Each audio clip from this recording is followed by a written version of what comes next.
you want to just... Yeah. Let me get in position. Thank you guys for coming. Thank you guys. My boss. That's good, boy. Good, man. Good. Thank you. Thank you. Thank Excited you. to see you. Thank you. Thank you. She said she's about to. I put my phone in your bag. That's fine. And my key. I was going to tell you, focus more on America than Nigeria. I think that's just best. just to be safe. Yeah. And then if you want to say, like, I can touch on just like I'm starting now, but everything I've built is in the U.S. So Beautiful. Yeah. And then I saw your real estate syndication. Of course, I'll let you guys talk about it. We have more. another one. Oh. So like, but we don't have to bring it up. Like, but Yeah. like, just like saying, I think the focus. I like the idea of like, how did I pivot? What am I building? Like, how do people even start? Like, what does it look like to start? Gotcha. I think those are like the first 4 questions. Yeah. So play around with those. So I have a panel, like a moderator guy, and I'll just introduce myself. Yes. Then I'll say, and upcoming, we have Paul Njoku, who's a CPA. He'll come up, he'll say himself. Okay. Then Perfect. you. Perfect. Then, Great. Then you guys say it yourselves. Okay. And then I guess we'll all go into our own stories. Okay. You know, kind of like how we got started in the business. Okay. I'll give me and my experiences. Okay. About 60 seconds to 90 seconds Perfect. per person. Perfect. And then we'll go into guided questions. Everybody can just answer. Love it. Yeah. Okay. Make it simple. We starting off sitting here first? I think she's gonna call. Yeah, she's Okay. gonna call me up, and I'll call you guys. I guess. We'll sit here. Where's your phone? Oh, he's up there.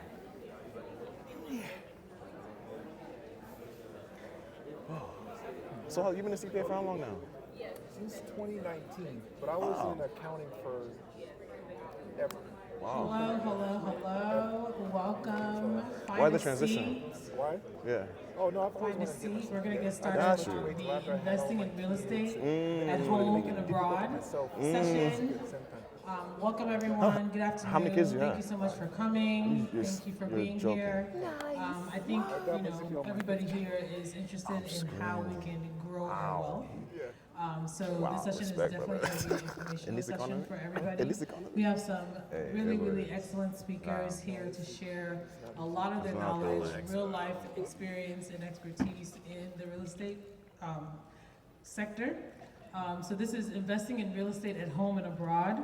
My name is Shiwandu May. I'm one of the leads of this session here to support our speakers. This session really is for anyone, whether your goal is financial freedom, passive income, generational wealth. Real estate remains one of the most powerful tools to build lasting wealth. This session will explore how young professionals can leverage real estate to grow their net worth, create multiple income streams, and build assets both here in the States and in Nigeria. So I'm going to introduce our moderator for this session. His name is David Ugonna-Ifediba. He's a real estate investor, he's an agent, he's an entrepreneur, financial educator, and founder of Deals with Dave LLC. David is a member of the UIU Los Angeles chapter, shout out to them. Since earning his license in 2001, David has closed more than $15 million in transactions across California, Texas, and Florida. And he recently just acquired his first multifamily property, a fourplex in Los Angeles. That's not small. Thank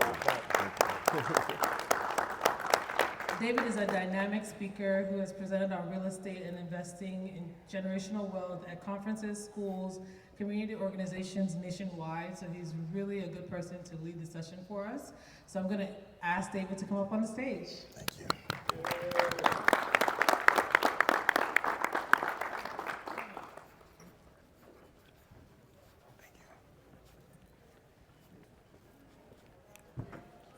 Che, Igbo kwanu.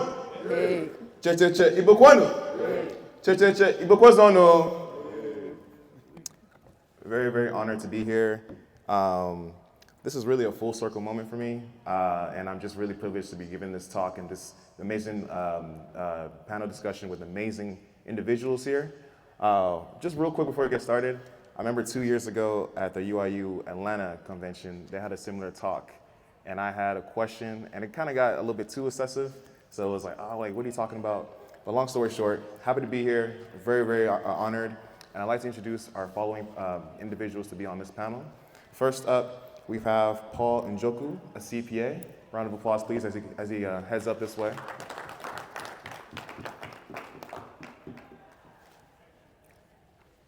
And as we sit down on the couch, we'll go through our bios more so. Next, we have Dr. Nkem Ezeamama. Round of applause, please. Thank you. And lastly, Ifani Obi.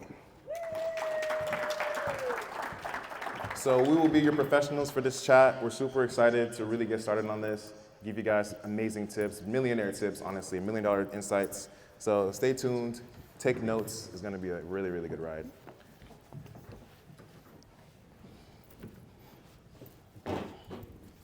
Okay, and then So to begin, I just wanna go through everybody's kind of journey in the business, really make sure that we kind of give our crowd insights as to how they got started. I'll begin with myself. So as mentioned by our amazing group here, I am a real estate investor, real estate agent, also a school psychologist actually. So balance a 9 to 5, also have a 5 to 9 as a real estate agent, and then now I call it my 24-hour, which is my investment property, which I acquired in November last year. I've been an agent and school psychologist for over 5 years as well, so dual career. But honestly, my main passion is real estate. Really, really enjoy giving advice on how to build that like wealth that is passive income. Really make sure that these advices really go a long way for everybody. For me and myself, we're fortunate enough to have a family business in it actually, but that's how I kind of grew my love for it over time. I think that with each and every time that I help people to get into their homes, I see their smiles, their visions, I see their families going into those homes, and it makes me really happy to give back that way. We'll get into more details, but I want to hand it over to our panelists here to kind of give more about their story. So first, we'll have Ifani go ahead with the story first. Good. I have to judge the time because I'm tired like y'all. Good afternoon. My name is Ifani Obi. I'm from the Bronx, New York. Please no Bronx slander. On a serious note, though. Yes, my name is Ifani Obi from New York. I'm with Mortgage Depot. I first entered, I have to rewind first. First, I was a banker for 9 years. Then I became a realtor while I was a banker. Then I realized that banking didn't give that much money at the time. And then as I journeyed as a realtor, New York State realtor, I became a mortgage loan originator. And when I first started, it was rough, but I went on to receive 6 other states. And that's a little bit of my journey. Round of applause, please. Dr. Nkem, go ahead. Hi, everyone. So I was practicing medicine. I always thought the only thing that I was going to do was be a doctor. And that in alone is a beautiful thing and a wonderful thing, and I get to save lives. But at some point, private equity came and bought over our department. I'm an emergency medicine physician. And I thought, and they started firing doctors, so I thought, if they're gonna do that to them, they could do that to me. And so I said, what else is there to do in this world, right? And you guys are sitting here, you're interested in real estate, but a lot of wealthy, like true wealth is steeped in land and is steeped in real estate. So I went about it and I said, I'm gonna make some money on the side. And so I started investing in real estate. And then I thought, man, this thing is bringing me some really good passive income. But then I looked in the rooms, and the rooms that I was in didn't look like me. And they all knew the secret, but we didn't. So I did something scary, and I went out to friends and family, and I said, hey, will you guys buy apartments with me, right? I'm like, we have the money, I could figure out the rest. And surprisingly, the answer was yes. So our first property was 48 units, and I brought, along with my friends, colleagues, and family, we brought about $700,000, and we raised it, and we went to buy. And from there, they got proof of concept, and I realized that there was something powerful, and so we started buying apartments.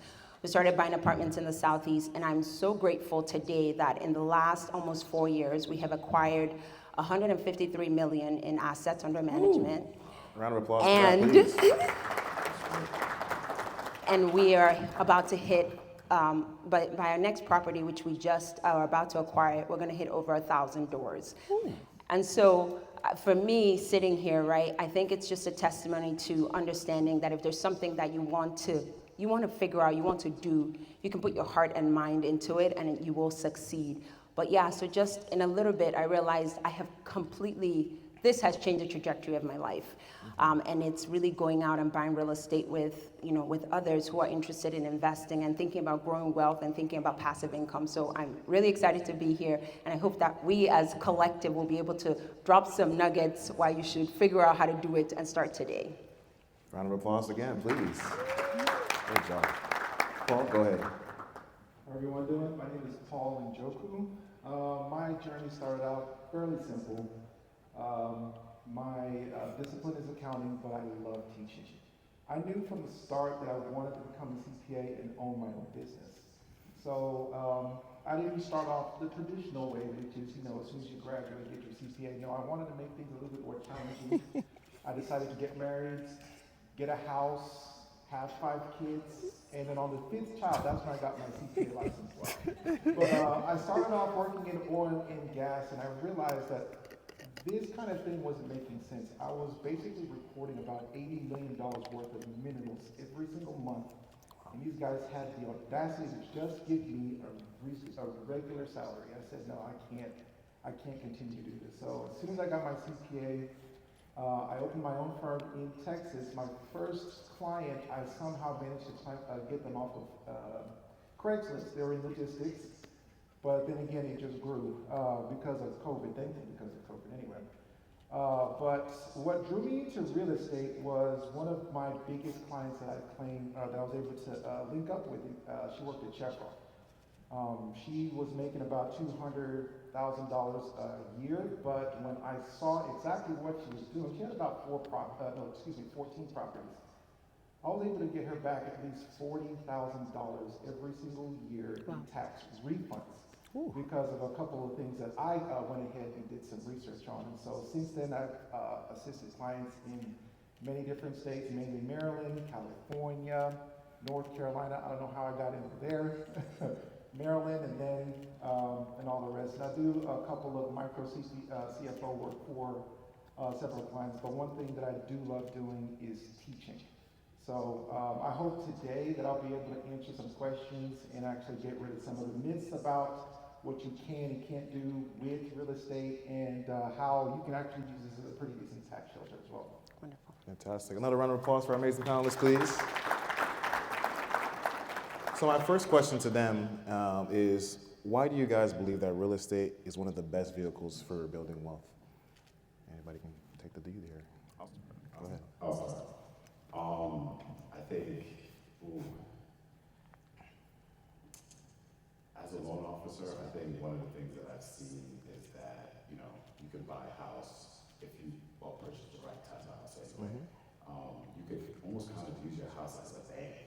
Yes. Right? A lot of people think investing is solely in a business, stocks, all that stuff, and all those things are great. But I would say that real estate would, and I put this in air quotes, easiest way to kind of build wealth. And I think it's a good start, right? Rather than, if you have the right people around you, it's fairly simple. Fair to have the right people, right? That's the key. Yeah, and that's all I have on it. I'll just add to it a little bit. And the only thing I want to say is housing is a basic human need. Everybody needs a place to stay. Everybody needs a place to live. And what I learned in my expertise is apartment investing, I've learned that in the last few years, right, people have been priced out of buying a house. But they still need a place to live, and so they start looking, where can I rent? 6 months, 3 months, a year, 18 months, right? And so that's the one thing that I've learned. You don't have to start. The idea is like, okay, I have to do this one thing, right? You don't have to start there, right? You can buy a duplex, live in one, rent out the other. You can do Airbnb. Airbnb is a little bit more of hospitality, but you can do that. You can do self-storage. You can do single family. You can do a fourplex. There's just so many things that you can do. But I would say the first thing that you need to do is somewhat get educated on it. So learn, just pick up a book, right? It's the easiest. Borrow the book, Amazon, your library, whatever. Pick up a book, read it, and just understand it, right? And then from there, and then there's so much information in the World Wide Web, Facebook, Instagram, social media. There are all these groups out there that will teach you, right? But just make the decision. I wish I started 10 years ago or longer than that, but I'm grateful that I started. So as you guys are sitting here interested, right, just think about it, like, what is the one thing that I can do today? Maybe I don't have $50,000 or $100,000 to invest, but maybe I can learn today and then implement that tomorrow. And I'll just add to that, one of the most important investments here is a property, and the Internal Revenue Code understands it. So if you guys actually go out and get your personal home, the home that you basically live in for at least 2 years or so, you are already eligible for what's called the homeowner exclusion. So basically with that, if you purchase it by yourself, you are able to exclude up to $250,000 of gain. So right then and there, you pretty much have a tax-free amount of cash that you could basically build up. And another thing that I've also noticed too, when you're trying to acquire wealth, obviously you want to do it in 3 categories. You get a business, long-term stocks, and real estate. Because just as Ifeanyi had mentioned earlier, you can basically become your own bank.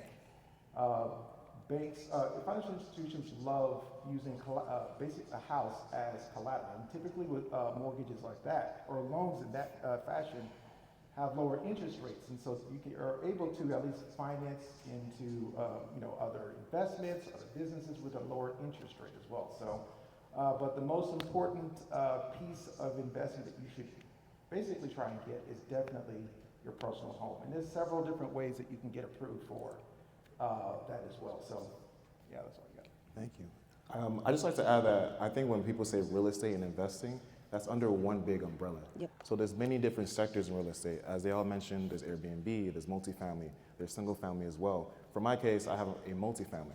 So with that being said too, you can do what's called the BRRRR method, which is buy, renovate, rent, rehab, refinance, repeat. So you're essentially buying the property, you fix it up, you rent it out because people will always need housing. Then as they pay your mortgage or pay down the principal with that, you can refinance it with your equity, pull that money out and buy another one. That's essentially how really the rich get richer in this country. And it's a beautiful place to be. For myself, as I got my fourplex, it really didn't click for me until I got my first rent and I was like, oh, this is real. People have been doing this for generations and it feels like a cheat code almost.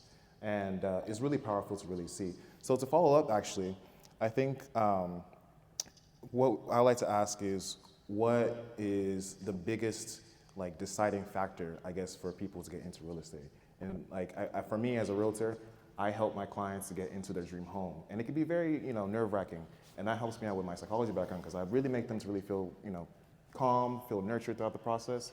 But a lot of times people feel like they're scared. So let me ask, starting with Ifeanyi, when you talk with clients, how do you kind of nurture them, show them, hey, this is your payment, this is what you're going to be paying versus what you're paying while you're renting, and build that trust in them?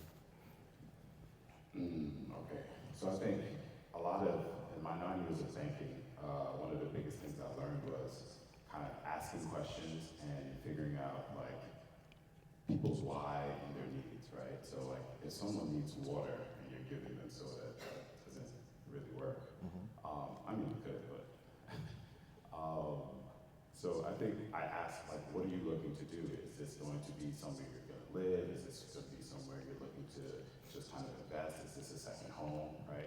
Because one of the things that I see, or not even that I see, this regular standard practice is when you're going to a lender, they're looking at how are you occupying this space, right? Are you going to be living there? Are you going to be renting it out? Is it going to be a second home, right? Are you going to only live there 6 months out of the year? And that kind of regulates what your loan is going to be, what it's going to look like. So you need to kind of know what you want to do and where you're heading with real estate, right? Some people are just kind of comfortable with, hey, I bought a 2-family house, I live in the basement, and then I rent the other 2 units if they're single, if they have families, they live in 1 unit, whatever, right? it just kind of, everything's kind of tailored to you. And like with that being said, like sometimes people will ask me certain questions like, hey, what can I do with this or that?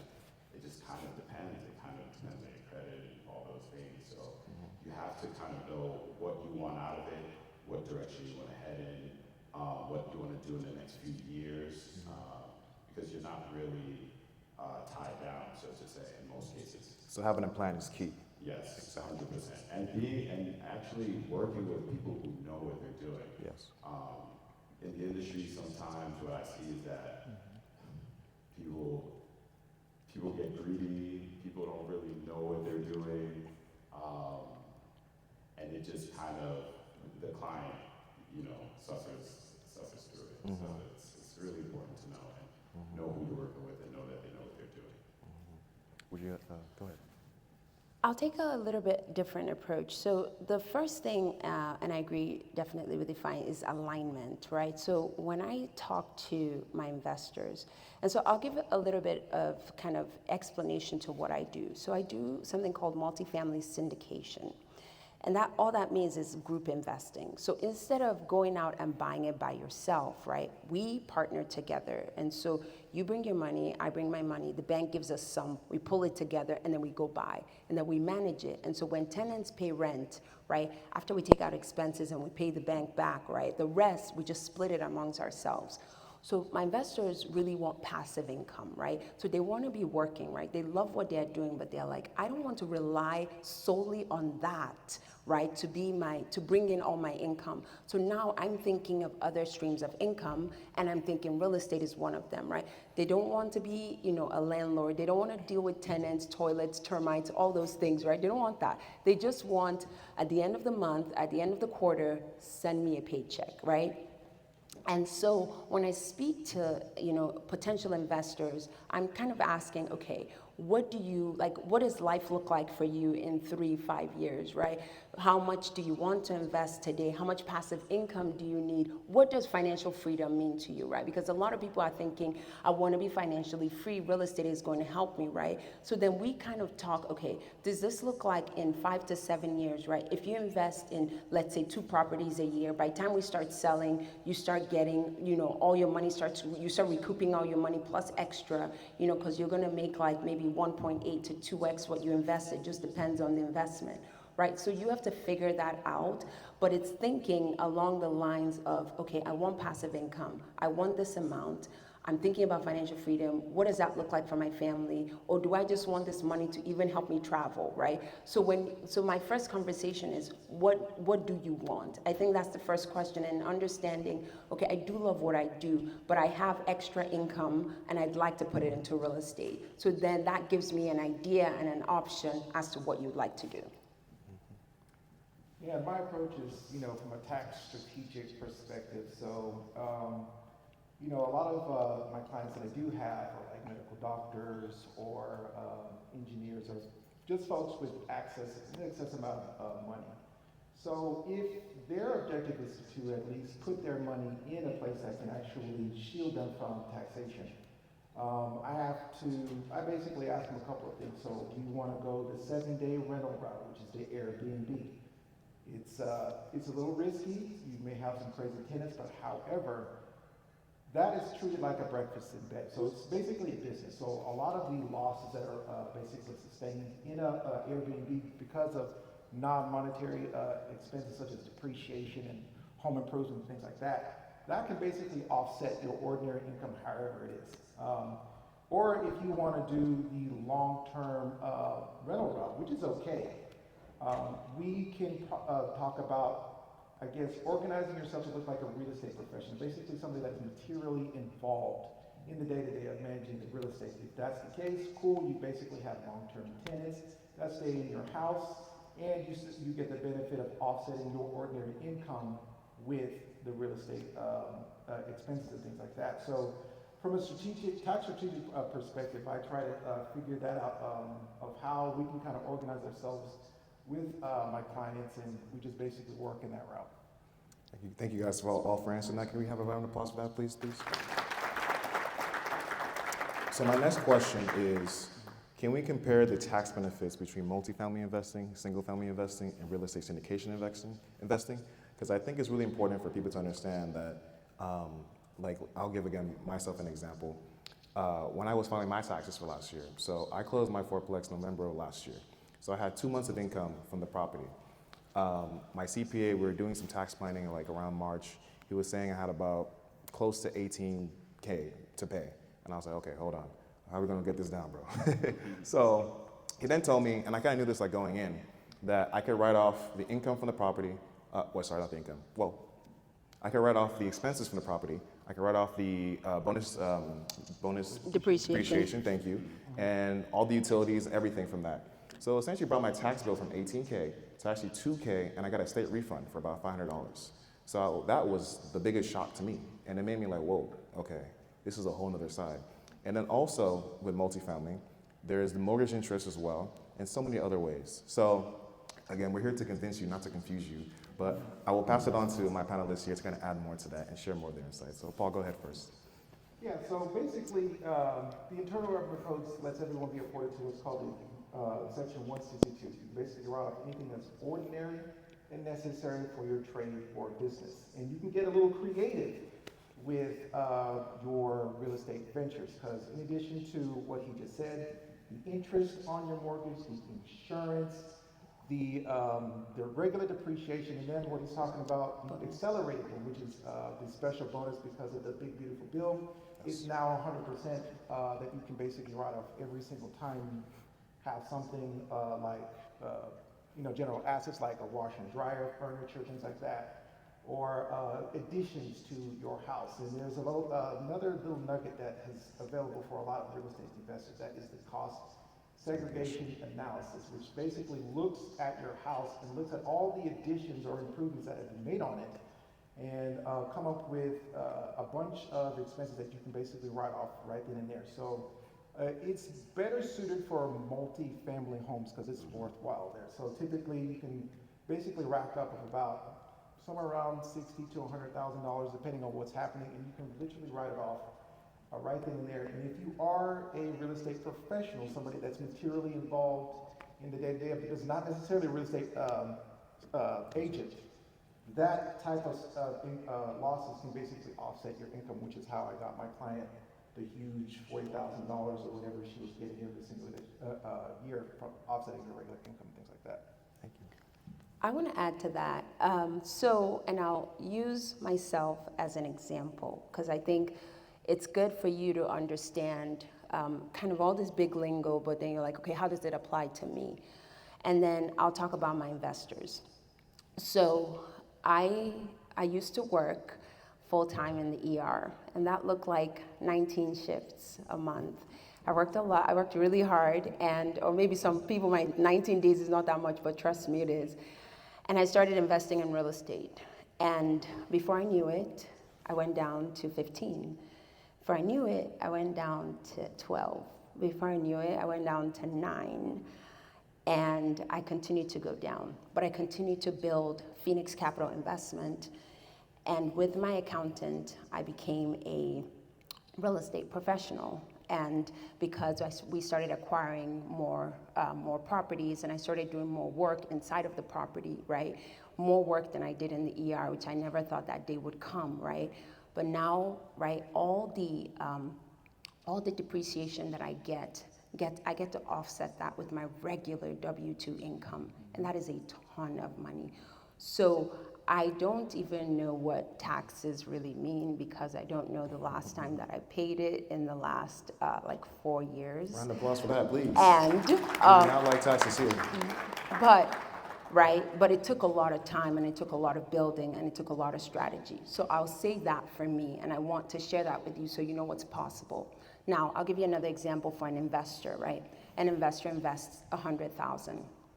Every single property, because it's multifamily, they're bigger properties, right? Our properties cost millions. We can do cost segregation, so it's taking a structural engineer along with our accountant, and we're able to depreciate the property. So as the property is appreciating in value, right, we're able to claim depreciation. So like for $100,000 last year, right, with the big beautiful bill and getting 100% year one, they got about $43,000 in paper losses. So it's not cash, right? But then for all the interest and all the distributions that they're getting, up until that 40-something thousand, they're not paying taxes, right? So even if it's not offsetting your W-2, right, it's offsetting your passive income. So as you start investing in real estate, as you start building, right, as you start getting rental income, you're able to decrease your tax burden because you're not able to pay taxes. So the benefit doesn't happen with one property. You get some, but like as you start thinking about adding real estate, remember I told you guys streams of income, right? So as you start adding real estate to that, right,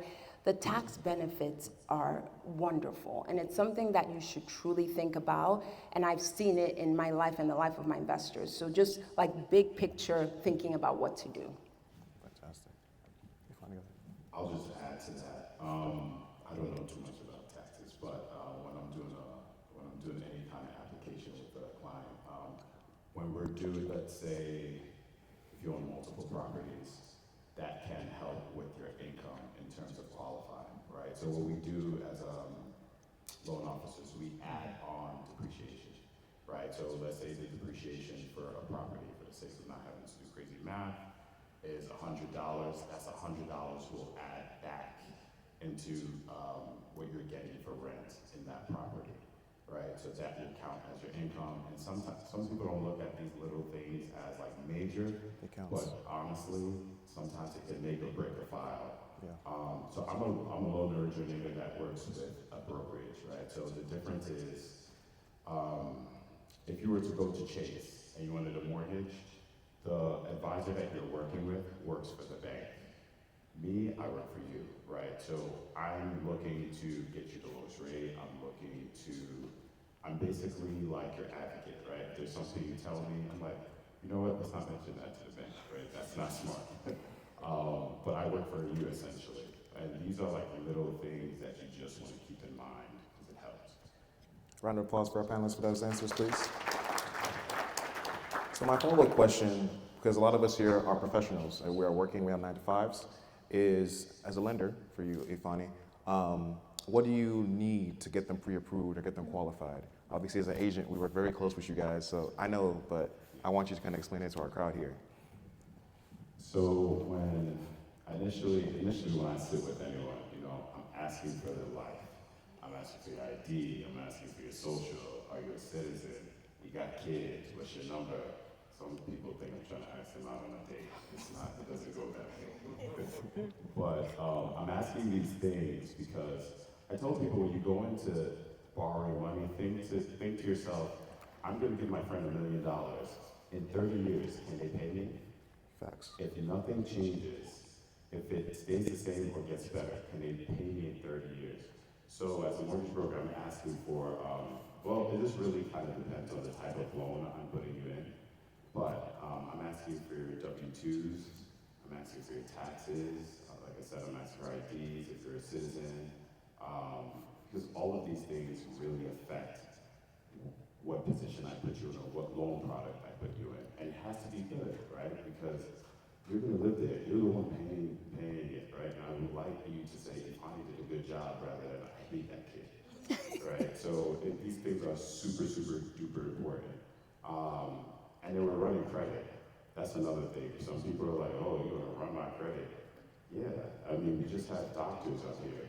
You're not gonna be like, my toe hurts. Like, yeah, your toe hurts, but what? Like, right, what did you do? Did you kick a rock? Did you, like, I don't know, you got diabetes, I don't know. But we have to figure out what your credit looks like, right? And also we're looking at like, just your debt to income, like how many things do you owe? Some people are like, wait, why don't I qualify for a $500,000 house? I need $200,000. I'm like, yeah, you spend like $250 a year, right? So these are all things you just need to like keep in mind when you're looking for a property. Like, how can I prove to the bank that I can pay them back?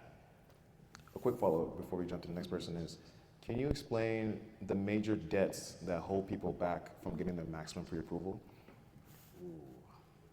So, all y'all that like shopping, yeah, like it's just up to your phone. Say, I will not shop anymore. Say, I will not shop anymore. I can't say that. I can't say that. so it's literally like, it's kind of the little things that get people, right? And I say, even if you don't shop too, like, just really stay on top of your bills, right? Like, you could really mess yourself up by forgetting a $20 minimum payment because it's late. And if you have a late, that affects the loan, right? There's certain things we can't do now. So I wouldn't say it's one specific thing, but I would say that just stay on top of things. And like, I know people say this a lot, live below your means, but you really do kind of have to. And I think working in finance in that capacity, I've seen that people spend money. People spend money on things that's like, wait, do you really need that? And then also, when we're going through the loan process, don't get a new credit card. You run your credit again, that makes my job harder. Like, call your loan officer, call your advisor and say, hey, I want to do this, right? See, like trust them, you know? Because they want you to win, essentially. Thank you. Would you like to follow up? Can you repeat the question? Yes, and actually, this is a great question for you too. Is when you guys do your real estate syndications, are you guys also working with lenders? Because you do talk to banks. Go ahead. Yes. We reach out, we don't use a lot of banks. We use like large financiers. So Fannie Mae, Freddie Mac, because we're asking for very large amounts of money, and sometimes banks don't have that, like on their credit. So we are reaching out to large financiers and doing that. But when you invest, right, you are investing in the property. So we don't really worry about your credit. They worry about my credit. And so every time that I buy a property, right, they know my whole life, front, back, they know everything. But I also think that's good because then like they're able to give us the money and we're able to buy the property. So it works out. And then the more that we do this, right, we create a track record. And so we create a track record where we work with these large financiers so they're able to give us more and more money, right? And we are about to purchase our biggest property. I never thought I'd say this today, but we're purchasing a $77 million property. And so we're super excited. But they're giving us a little under 50 million. And so, but they can do that because we have a track record, right? Because they have given us multiple loans. We haven't defaulted on any of them, right? And so the more you do that, the more you build credibility with them. But when you're thinking about investing, right? When you're ready to invest and you're thinking, okay, I want to put some money, right? You just need to make sure, I know this is not about lending, but you need to make sure that you're working with the right people. That's way more important. So like, who are the operators? Like if you came to me and you said, hey, can I run your credit? Or can I run a background kind of check on you? My answer should be yes, because you should know who you're gonna invest a significant portion of money with. So ask the questions, right? Make sure you have that clarity before you decide to invest. But don't you worry, the lenders know everything about me, and that's okay. As they should. As they should. Yes. Paul, do you want to answer that? Yeah, and I love to shop. And I know a lot of people love to shop too. So what Ifeanyi was basically alluding to is what usually discourages people from getting approved is your credit card debt. But fortunately, because I know most, if not all of you guys are professionals that have jobs that have a 401k, you can actually refinance your credit card with your 401k. You can basically loan yourself up to about 80% of the value of the loan or $50,000 max. That particular loan will not show up on your credit report until after it's paid. Beautiful part about that is you can pay off your credit card and get rid of that 26, 29, or 27% interest rate or whatever it has, and that will actually clean you up. Going forward, you need to keep your credit card under a third of the available credit. If you can pay it off, that's even better. So that's my little spill on how you can kind of clean yourself up from there. And I also work with entrepreneurs that basically do not have a W-2. One of my biggest pains is working with mortgage lenders that do not add back the non-monetary expenses like depreciation. They kind of just want individuals to kind of expose themselves to a bunch of taxation. So typically with that, I try, for any entrepreneurs that are trying to work on getting a home, we try to strategically move a lot of the depreciable assets onto that particular year of the tax return that we're trying to file. So working with the lenders that will actually do that is good. And the great part that I learned recently too, when you're actually trying to go for a home, you can actually get yourself, get a couple of quotes. You don't have to work with one mortgage lender because you're trying to purchase a home, typically you can have your credit ran a few times to purchase the home, and I think that's within the first 3 days or so. Yes, I think the first 30 days. Yeah. And I think, just to add on that point, we work with a broker like me. So we're running your credit once, right? But then, like my firm, we work with, I think, over 120 banks. So instead of like, for example, if you're going to buy a house, you go to Chase, and Chase tells you, hey, you're denied. You go to Bank of America, so on and so forth. You're running your credit every time, right? And it does impact your credit, right?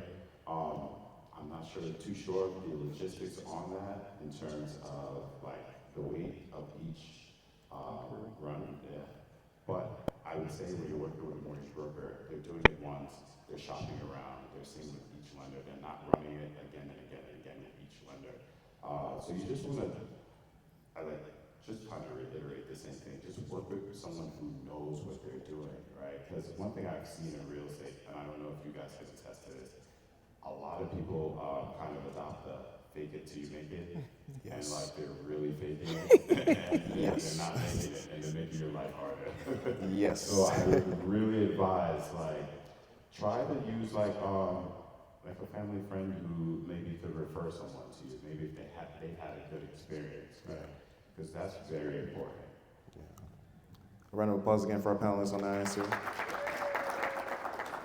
I just want to have a raise of hands. Does anybody here have an LLC in the audience? Just want to raise your hands. LLCs? Nice. Okay, awesome.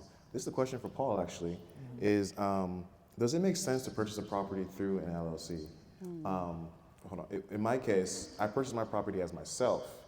However, I know there's some tax stuff I can probably take advantage of. Yeah. So go ahead. So typically for banks, when they see an LLC as an option to purchase real estate through, it's usually harder to get approved, especially if the LLC is usually kind of earlier on. New. Okay. So the kind of a better way to kind of purchase your first property or whatever is to get it in your name, and then you can transfer the deed to your LLC at a later date.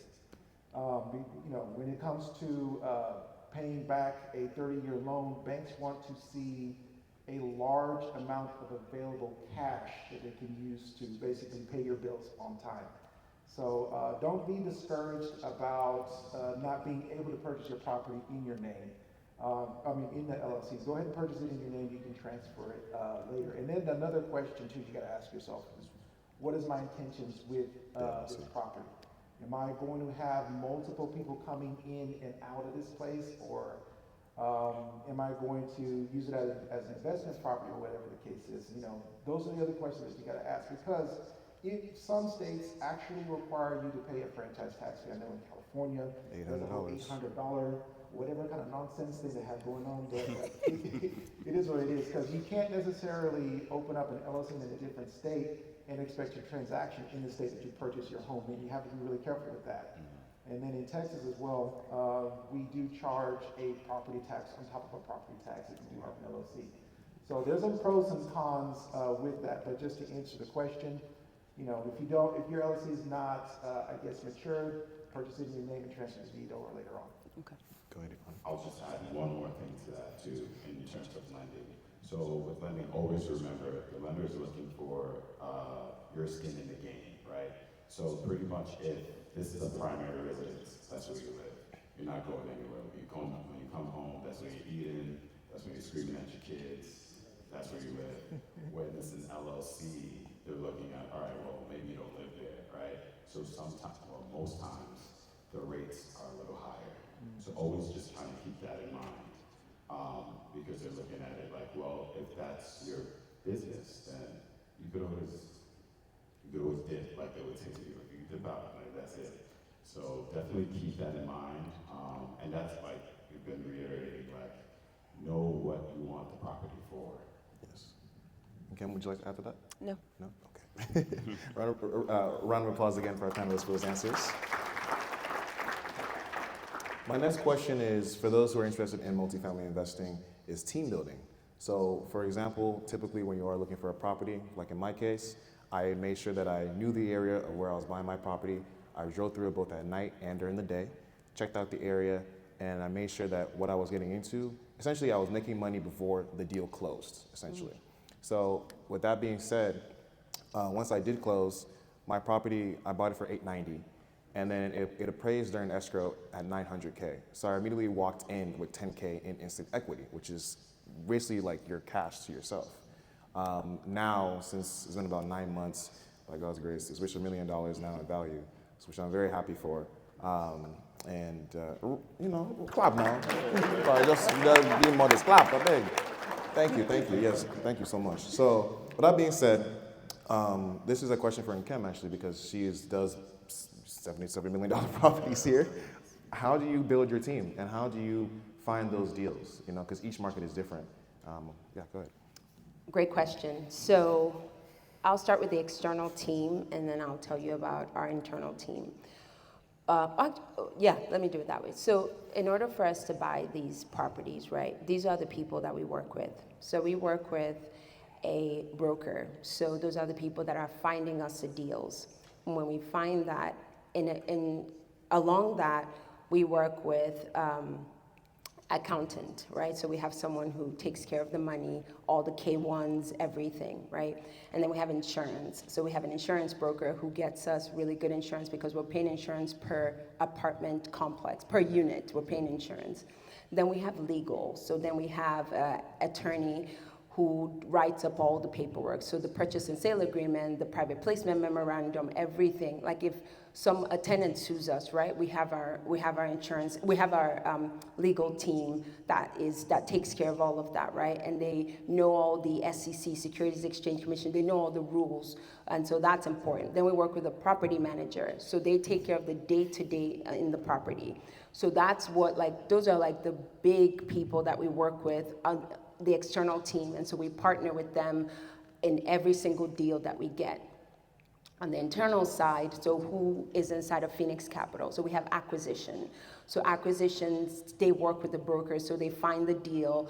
We go do due diligence. They run all the numbers, do the underwriting, right? So they're always in contact with brokers to help us find our next deal, right? And then we have asset managers on the end. After we buy the property, we manage the assets. So the plan is like, okay, we're gonna go in, we're gonna buy this property, we're gonna do renovations, we're gonna increase rent, right? And so from an asset standpoint, we need to manage the property. And then in the middle, between finding and managing, we have like a capital raising team because we have to raise capital. This new deal that we have, we're gonna raise about 30 million.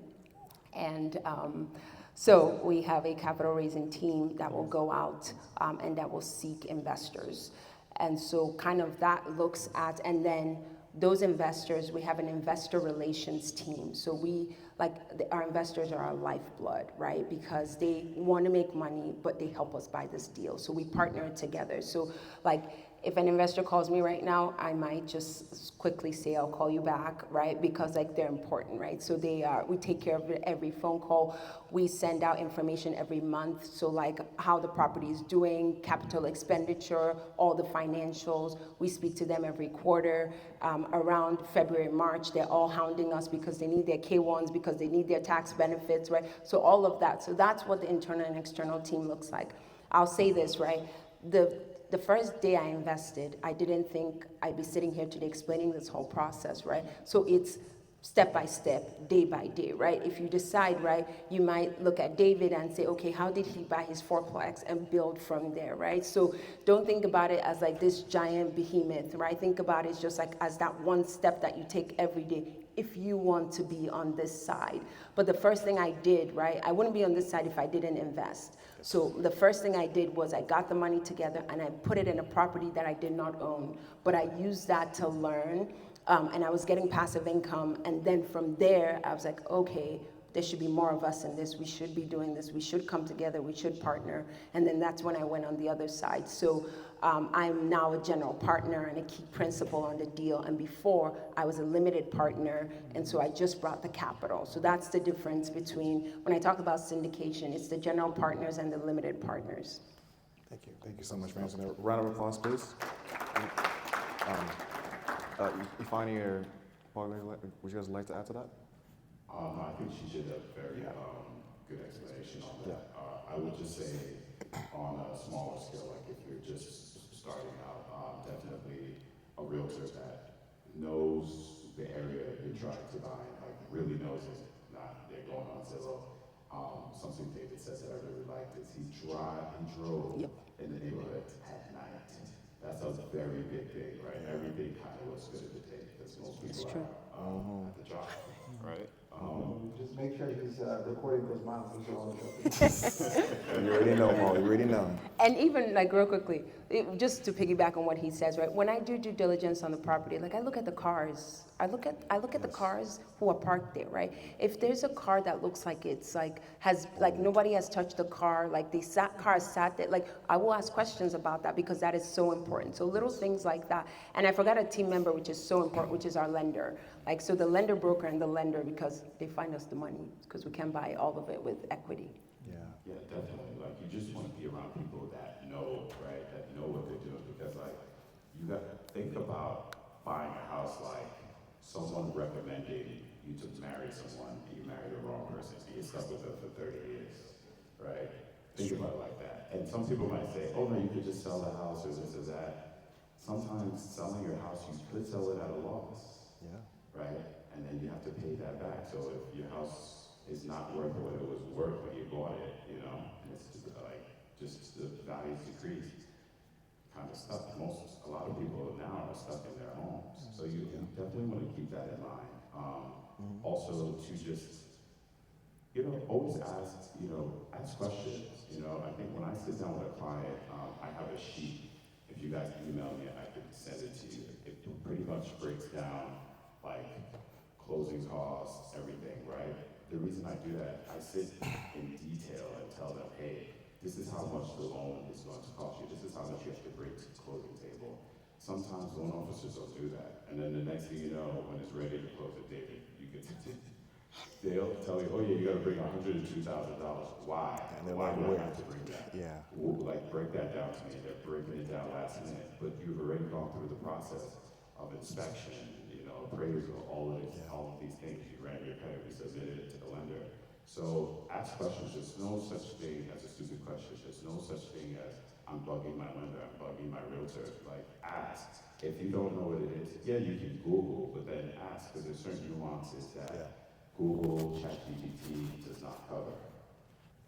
Exactly. And I was going to add to that too. One thing I hear from lenders a lot is date the interest rate, marry the house. So you can, break up with somebody, meaning refinance the loan and keep moving on how you have to move on. But love the house that you're buying because interest rates, they're going to do what they're going to do, but just get in. Because real estate really is like a vehicle.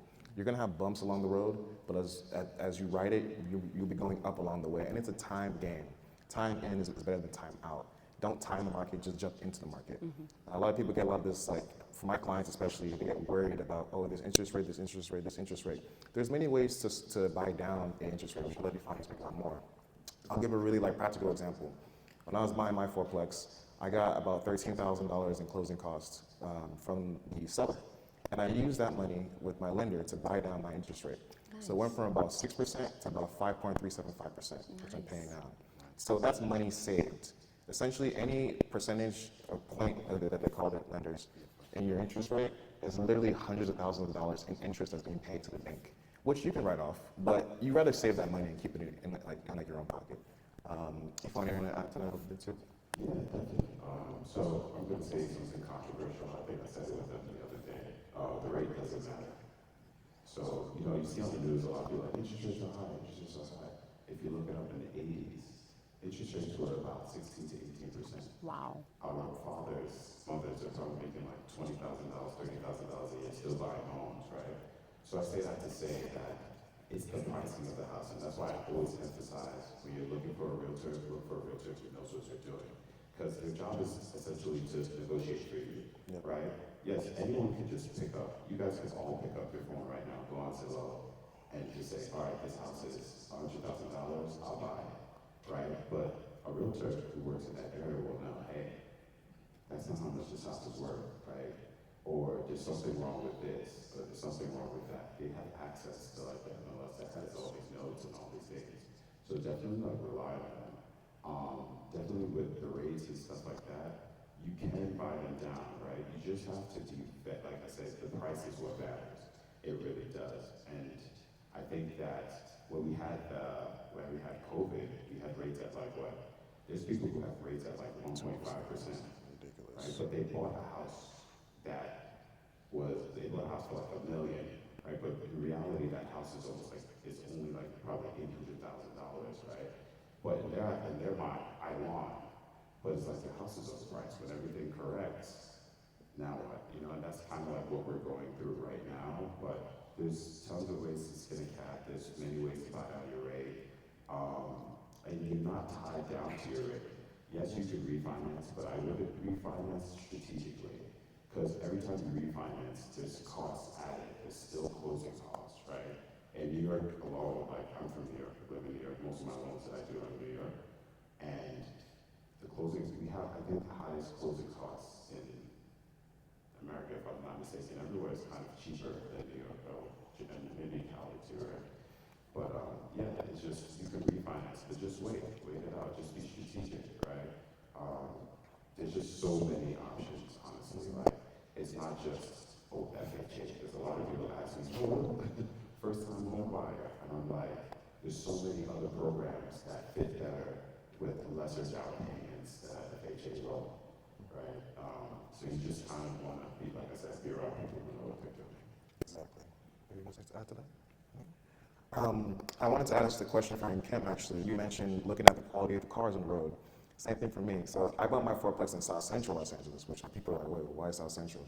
I do not live there. However, when I was kind of like looking to buy my investment property, I helped two clients actually buy fourplexes within about 2-mile radius of my own property. And I was tracking their values of their fourplexes, and I said, wait, it's been 9 months, 10 months. Why has it gone up 90K already in equity? Like the appreciation was just insane.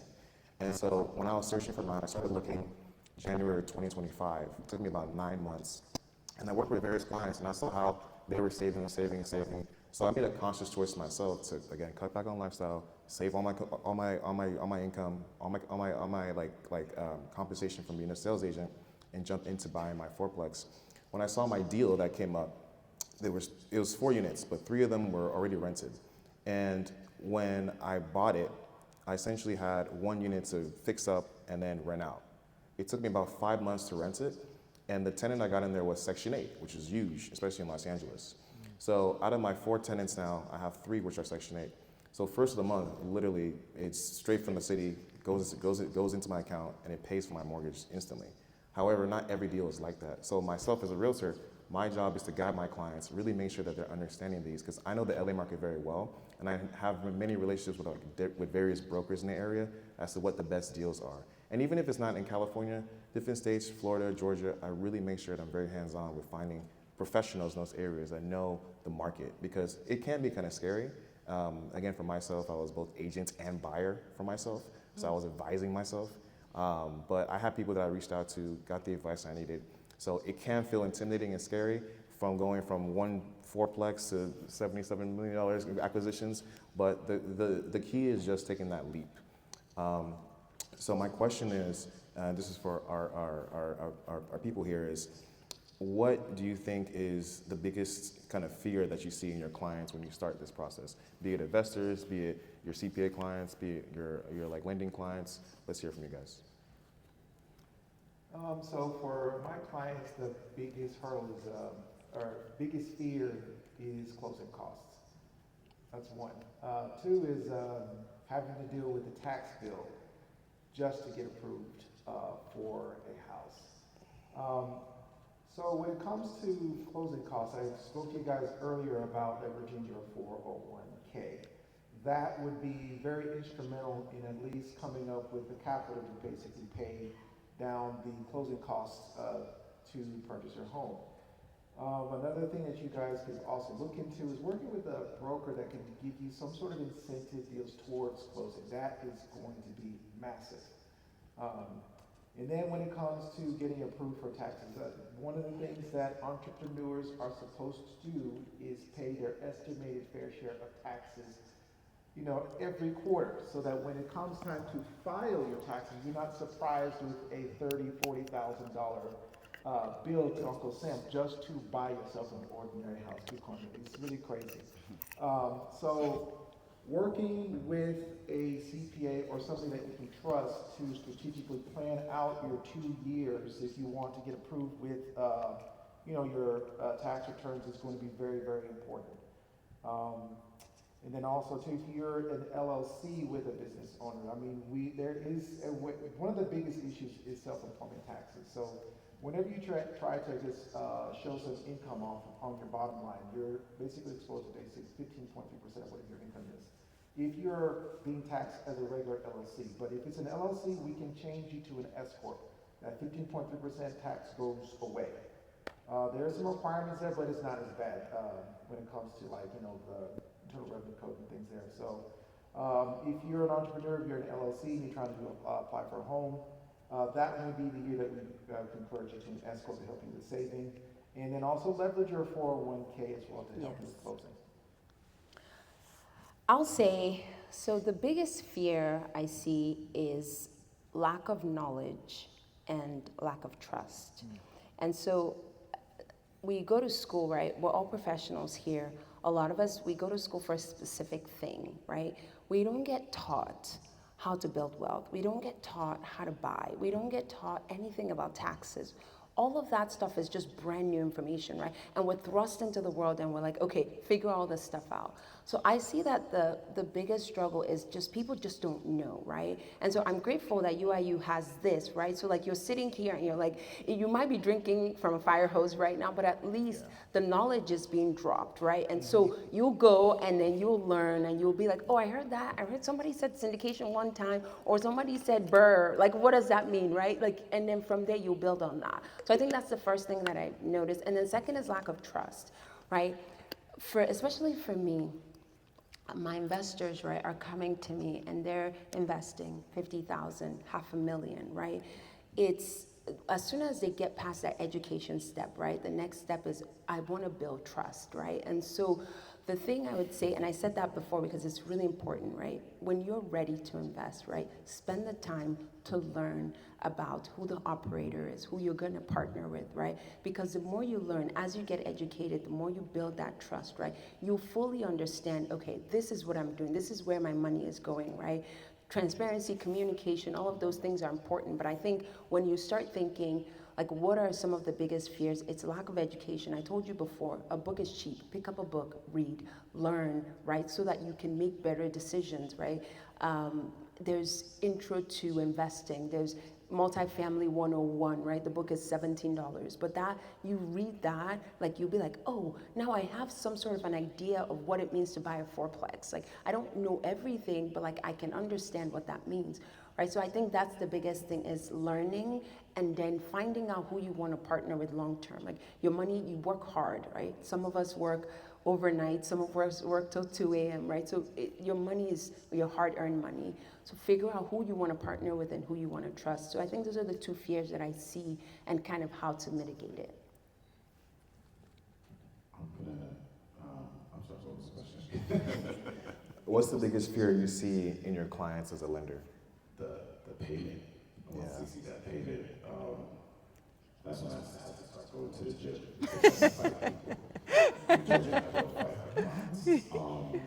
No, but on a serious note, it's of course it's scary. You know, you're looking at once again, if you guys DM me, I will send you a copy of this sheet that I use. It's really good. It breaks down everything, and I'll definitely send it to you guys as well, just to use for your clients. But and I think Paul can speak about this more than I can. Is tax benefits. Yes, you're looking at that payment, right? You're like, oh my God, like I'm paying $2,000 for rent, but this two-family house I'm paying $6,000. That's a lot. But remember, you're collecting rent. Like David said, he gets Section 8. Section 8 pays more than the standard rent, right? So you're getting more money, right? So if someone's helping you pay that mortgage, you're getting the tax benefits from that, right? So like, when I sit with somebody, I definitely understand it's the scariest thing because your life is changing.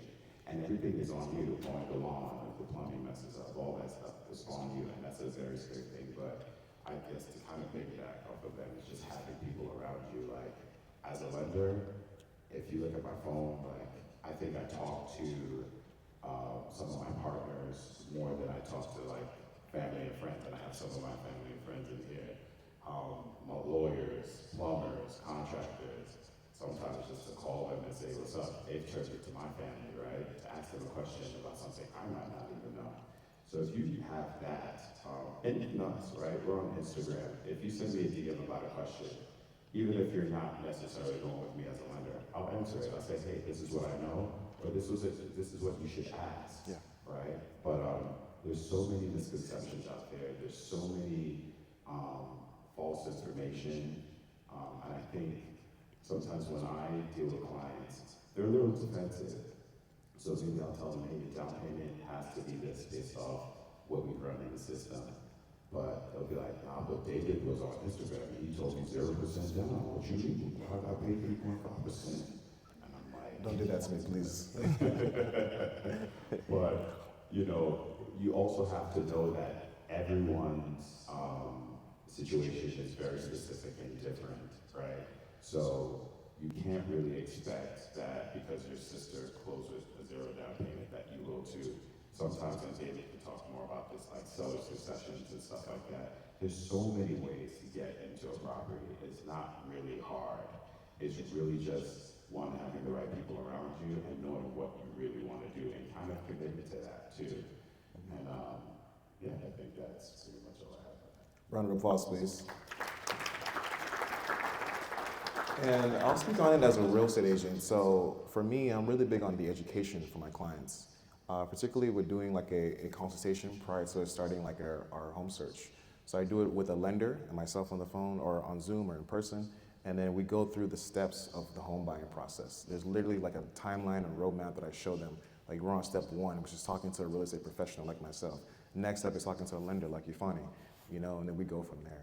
I think a lot of people, like I said, that lack of financial education, and Kim said, we finish our corporate job, or we finish school, we have, you know, our jobs, and we're like, I'm making all this money, but what do I do with it?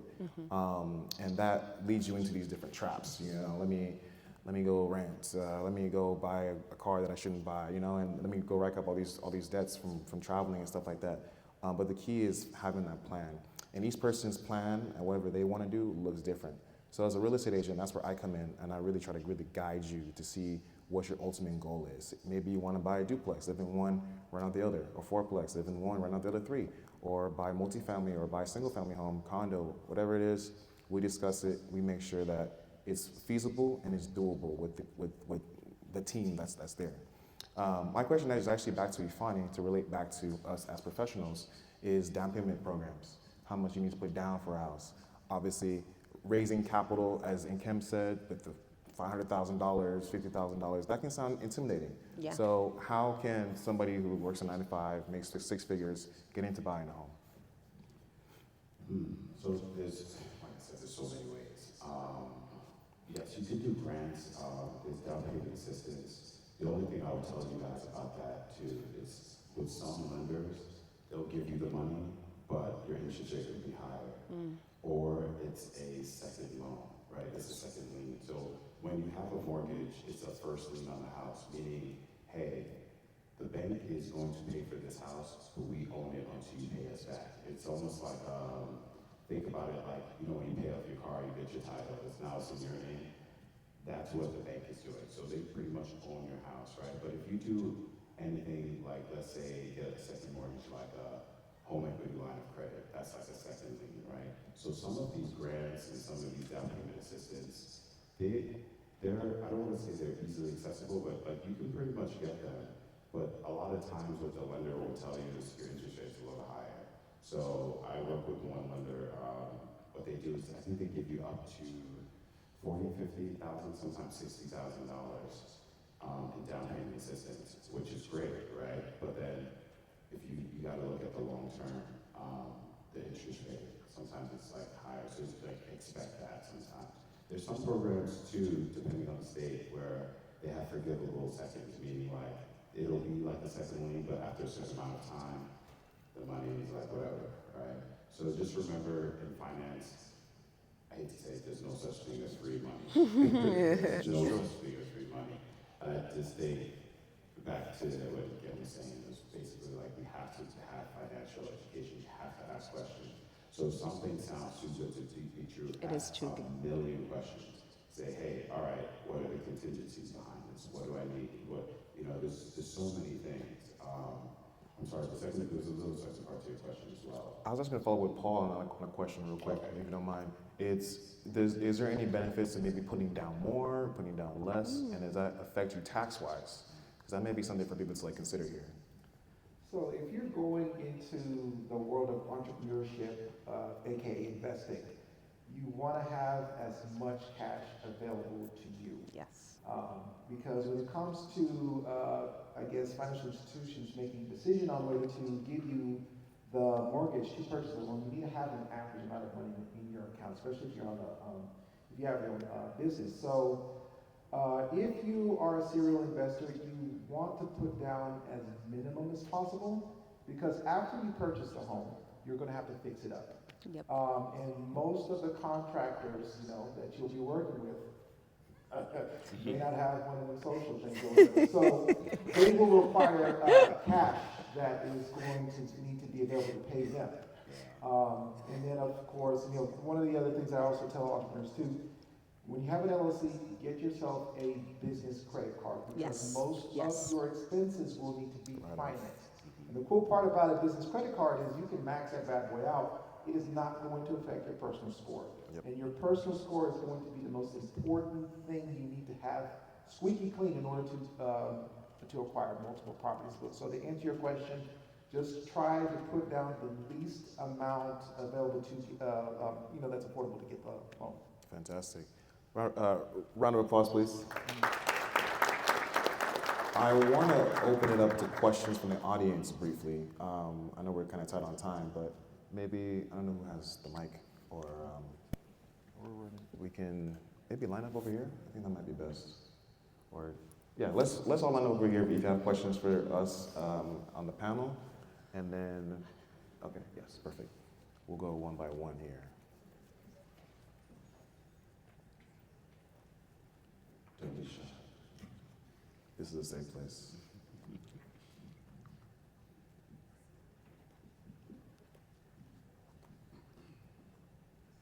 Thank you guys so much for your time. My name is Arenze. I'm based in Austin, Texas. And I'm also into real estate. I'm an agent. I'm also an investor, but I'm also a real estate developer. So I build ground up multi-families. So I had two main questions, if that's okay. I wanted to, first of all, to Dr. Nkem, I had a quick question for you. How you go about finding your investors. So basically, what I do is I build multi-families for investors, but now I also transition into building single families, which is just resale. You're building ground up and you resell it. But I was interested in hearing more about how you go about finding investors and how you go about making sure that you, like you mentioned, build that trust upfront, because when you meet an investor, they don't know you. It's based on what you are telling them, and then maybe based on proof of work that you've done. Okay, so this is a great question. I'm so glad it came up. So my first set of people that I asked were people I knew, and I quickly ran out of. My circle wasn't that big, and the people who wanted to give me money wasn't that big. My mentor told me to do this. I went on LinkedIn, and a few years ago, maybe some of you have seen me on LinkedIn, or so maybe now you've seen me on social media, but a few years ago, I was not on any social media platform. I started LinkedIn and I started just talking about my journey. I went from I started talking about how I'm a doctor and I'm trying to be an entrepreneur, and what does it mean to invest in my first property? What does it mean to buy? And I will tell you, I went from 0 followers. I had no one, no community. And now I think I'm at like 16,000. Now I say that to tell you that my investors now come from social media, specifically LinkedIn. And what I did was I just told my story and I educated. I did those two things. So every single day, right? It's now a job for me. I post on LinkedIn. Like, I'm here, they know about it. I was doing due diligence on that property we're about to buy last Wednesday, Thursday, Friday. Recorded the whole thing. I started giving snippets of it and I started teaching. I'm like, this is what due diligence looks like, right? That last week, we had the entire team. There were like 20 of us. 492 units, that's what we're buying. We went into every single property, and I shared that with my potential investors so they knew. So the second I ran out from family and friends, right, I started using different platforms. LinkedIn was one of them. I started getting on stage. I started sharing my story. I started going to places where I was finding, where I knew my investors would be, and I met them there. So I went from one-to-one to one-to-many, and that's how, and so, but building trust is, there's different ways to do it, but one of them is education, right? You teach. Another one is being vulnerable, tell your story. Another one is how did you start, right?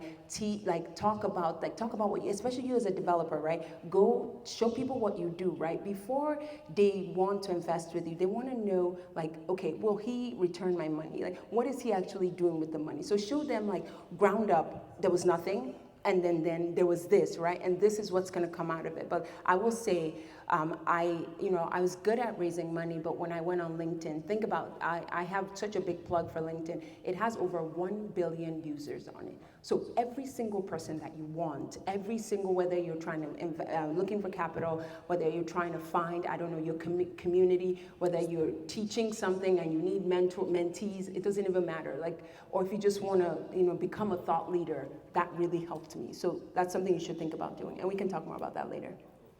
Round of applause for that question. Next person. Hi, my name is Scholastica. Thank you so much for this panel. It's been so helpful to learn all of these aspects. I have a quick question that hopefully some of you can relate to. For the lender, how many months before mortgage lending should you get a new credit card or buy a car without impacting your credit for the mortgage loan process? I'm sure there are factors in it. Yeah, there are. I forgot. I would say, like, if you're serious about buying a home, I would say if you're deciding to buy a home by like this time next year, I would maybe apply for the credit card now. Because I think it takes, if Paul correct me, it takes 12 months to fall off, for a hard inquiry to fall off your credit, if I'm not mistaken. Hard inquiries are 2 years.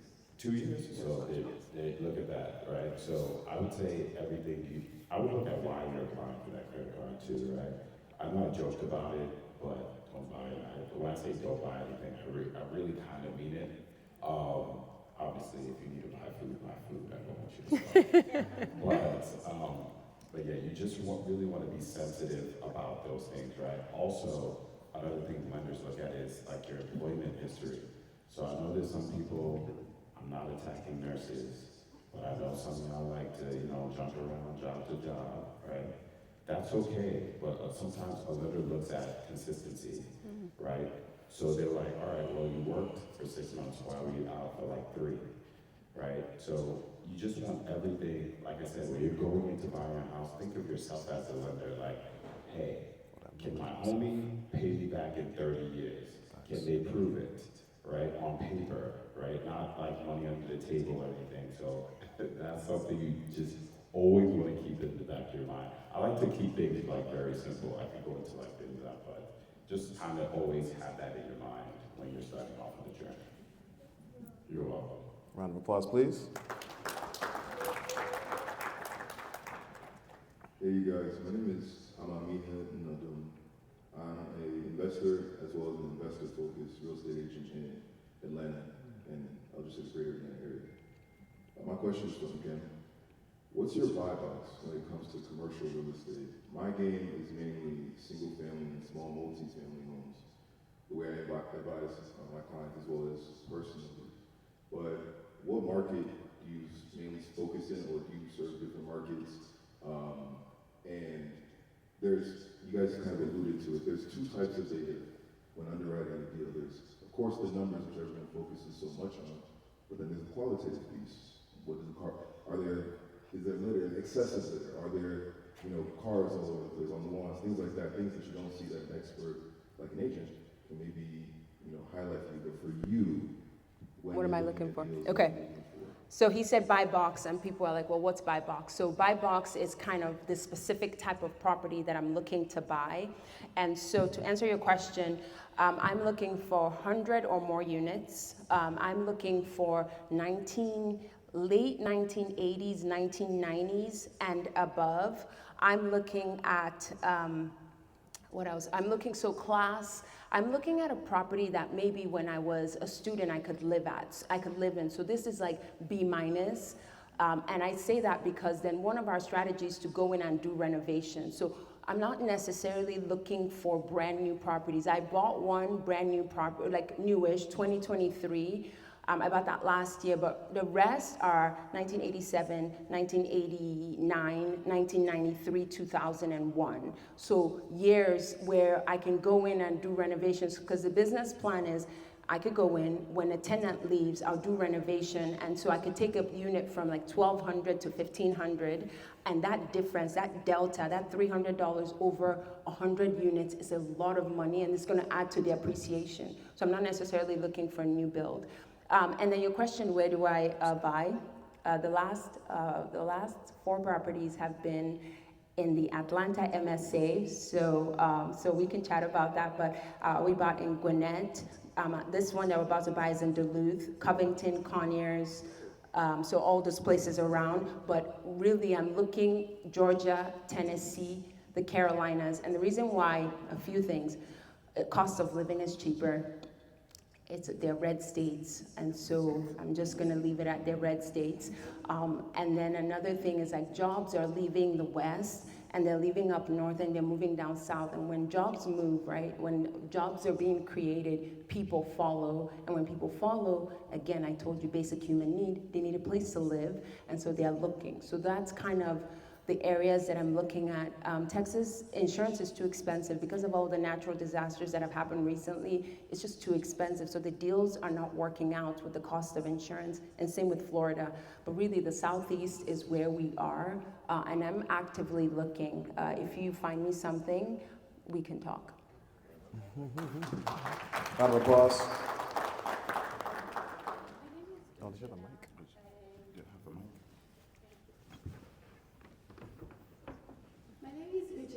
Share with you. My question is, as a Black investor, how do you protect yourself from discrimination or quote unquote redlining when you're ready to buy or invest in a property?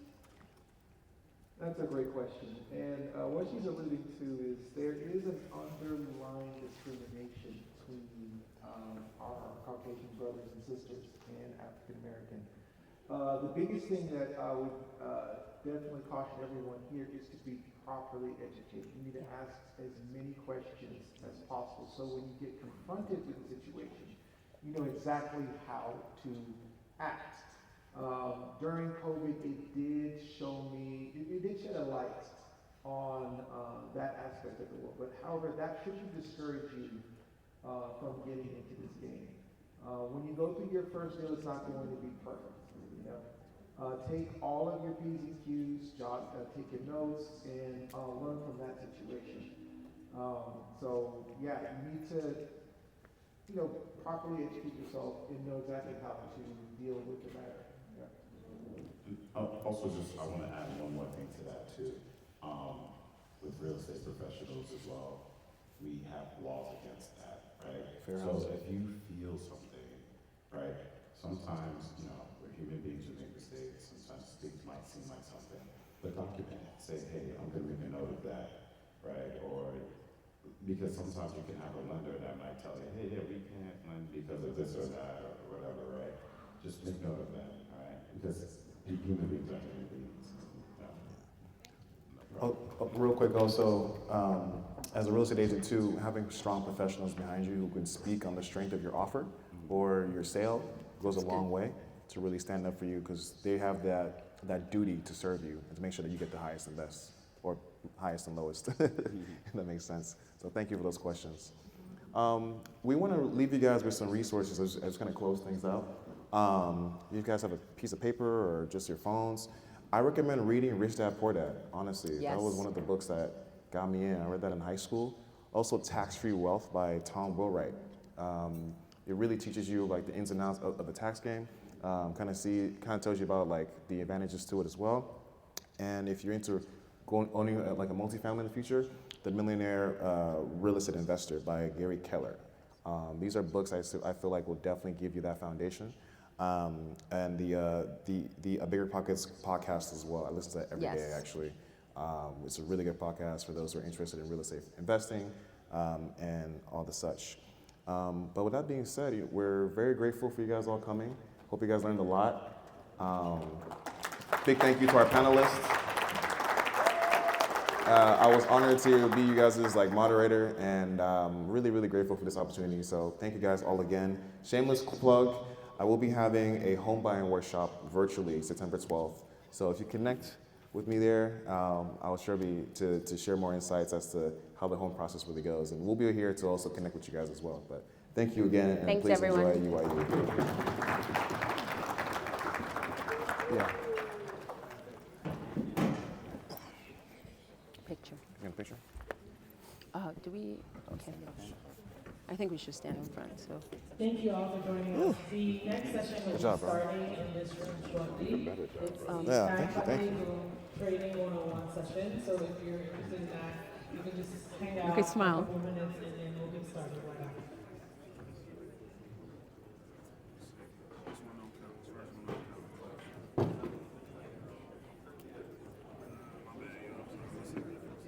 My face cramping. Okay. Well, look.